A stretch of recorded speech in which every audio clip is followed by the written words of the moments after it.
Welcome back. Now, back to Amsterdam, where Mark cruises the canals with Queensland investment analyst David Toomey. G'day, David. How you going? Hey, Mark. How are you? Good. Welcome to Amsterdam, boss. And now on for a spot of sightseeing Dutch style. What brings you to Amsterdam? Well, initially it was work, coming over here for international experience and getting some good work experience so I can, when I go back to Australia, I sort of put myself above others. But now I'm here, it's a fantastic place to live. It's a really pretty city. It's full of culture, and living on the continent, it's really eye-opening a lot of times. What have you been doing here?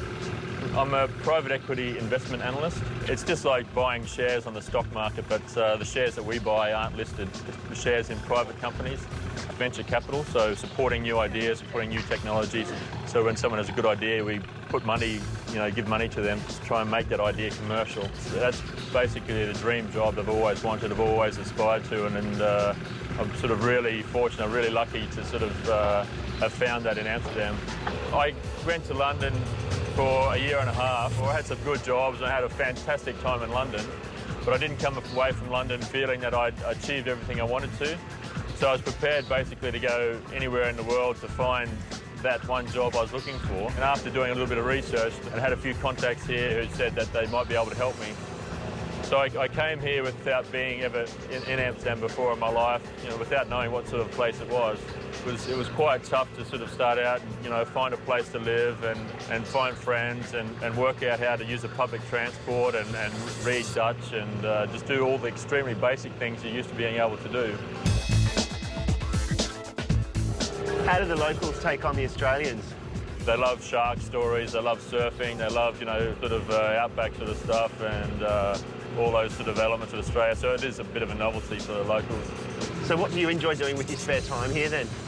The best thing to do, the most fun thing to do is doing this, is getting in a boat with some friends and some beer and some music, and in summer, cruising around the canals, is meeting people and just sort of living an Amsterdam life, something that I'm not used to.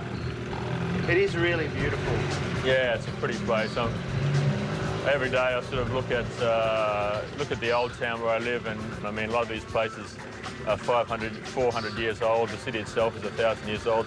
It's funny sometimes to look around, be in a place where other people had walked, hundreds of years ago. Do you think you've become more culturally sophisticated as a result of living here? I know more about culture now, I'm more aware of culture.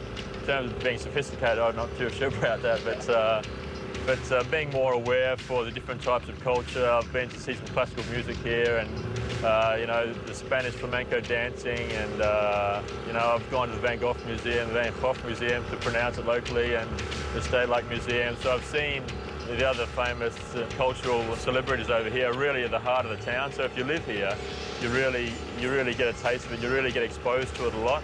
It's a tourist attraction, so when people come here, they come here to see it. So, you want to go and see it as well. How are you coping with the language?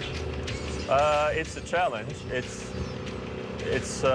got a basic understanding of the language, but I'm definitely not fluent. I mean, after 2.5 years, that's pretty pathetic, but the Dutch are very fluent in English, and so even if you do go into a shop and try and speak Dutch, they'll reply in English. So they like showing off their English, so it's hard for you to learn. What's the thing about Amsterdam that you love the most? It's probably the culture and being in Europe and experiencing something different. I mean, I'm travelling abroad to experience new things and see life and politics and economies and the world from a different perspective. So when you go through back to Australia, you understand all those things. Do you think you'll be staying here for a while?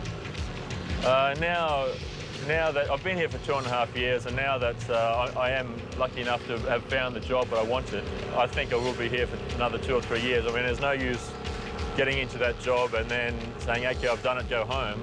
You've got to stay there and actually get some experience in that position and sort of make it worthwhile then. So I think I'll be here for a while yet.